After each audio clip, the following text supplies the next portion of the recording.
కాకీల క్రూరత్వం దళిత మహిళపై third degree షాద్నగర్లో police స్టేషన్లో ఘటన విచక్షణారహితంగా కొట్టినటువంటి పోలీసులు చీర విప్పి నిక్కర్ తొడిగి మరీ కర్రలతో కొట్టిన వైనం డిటెక్టివ్ ఇన్స్పెక్టర్ రామరెడ్డితో పాటు నలుగురు పోలీసుల వీరంగం దెబ్బలకు తాళలేక దాహం వేస్తే నీళ్లు తాగించి మరీ కోటింగ్ బూటుకాలతో తొక్కి బెల్టులతో చితకబాదిన పోలీసులు నేరం ఒప్పుకోవాలంటూ కన్నతల్లి ముందే కుమారుడికి చిత్రహింసలు బంగారం దొంగతనం ఆరోపణలతో అనుమానితులపై పోలీసుల జులుం విచారణకు ఆదేశించినటువంటి సైబరాబాద్ సిపి అవినాష్ మహంతి సిపి కార్యాలయానికి రామరెడ్డి అటాచ్ అట.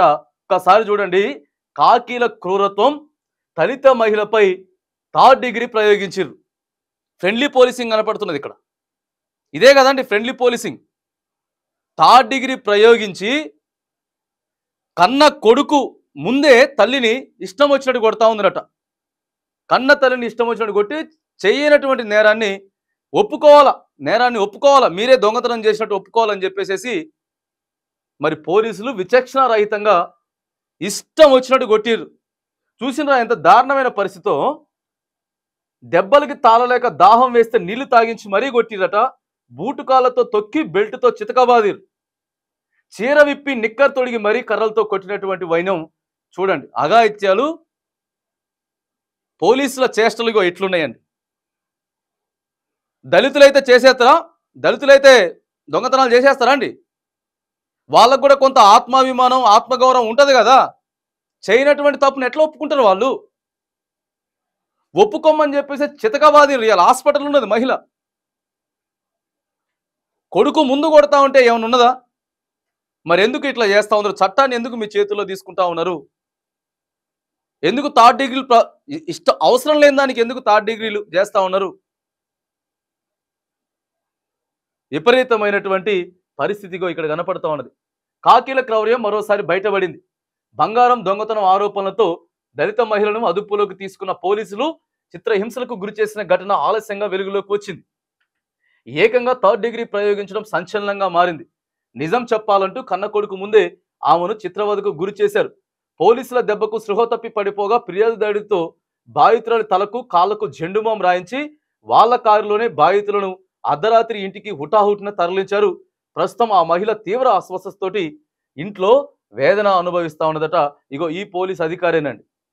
ఈ పోలీస్ దేనికోసం సార్? మరి పోలీస్ అన్నల్ని మేము అడుగుతా ఉన్నాం, దేనికోసం అండి ఇవన్నీ? ఫ్రెండ్లీ పోలీసింగ్ అంటే ఇదేనా? చట్టాన్ని ఎందుకు మీ చేతిలోకి తీసుకుంటా ఉన్నారు?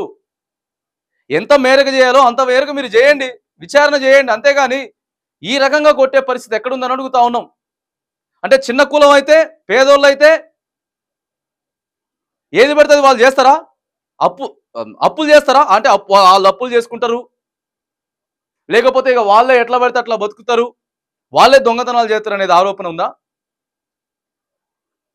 చేయాలా? మీరు చెప్పాలా? నిజం చెప్పాలనుకుంటే కూడా ఇష్టం వచ్చినట్టు కొట్టిరట. బాధితురాలి కథనం ప్రకారం సైబరాబాద్ పరిధిలోని షాద్నగర్ పట్టణం అంబేద్కర్ కాలనీకి చెందిన సునీత భీమయ్య దంపతులకు జూలై 24న దొంగతనం ఆరోపణలపై పోలీసులు అదుపులోకి తీసుకున్నారు. పక్కింట్లో నివాసం ఉంటున్న నాగేంద్ర అనే వ్యక్తి ఫిర్యాదుపై డిటెక్టివ్ ఇన్స్పెక్టర్ రామరెడ్డి, ఇతర పోలీస్ సిబ్బంది రఫీ, మోహన్ లాల్, కరుణాకర్, అహిల సహా మొత్తం 5గురు సునీత భీమయ్య దంపతులను అదుపులోకి తీసుకున్నారు. ఈ క్రమంలో భర్త భీమయ్యను వదిలేసిన పోలీసులు 9వ తరగతి చదువుతున్నటువంటి 13 ఏళ్ల జగదీష్ను అదుపులోకి తీసుకున్నారు. అనంతరం తమదైన శైలిలో ఇంట్రాగేషన్ మొదలుపెట్టిర్రు. ఇష్టం వచ్చినట్టు కొట్టిండ్రు. అదేనా ఇంట్రాగేషన్? అదేనా అండి? ఇక ఏడ చచ్చిపోద్దని చెప్పేసి అర్ధరాత్రి ఇంటికి పంపించేసిర్రట. ఇది తగునా?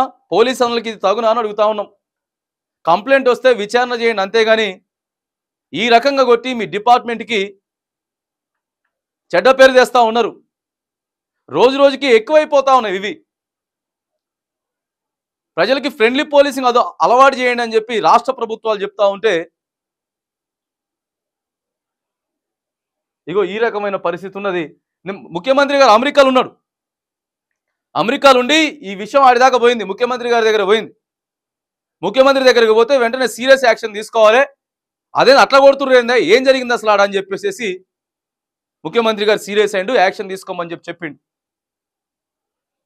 ఇది కరెక్ట్ కాదని చెప్తా ఉన్నాం. ఎంతవరకు చేయాలో, ఏ మేర వరకు విచారణ చేయాలో అంతవరకు చేయండి.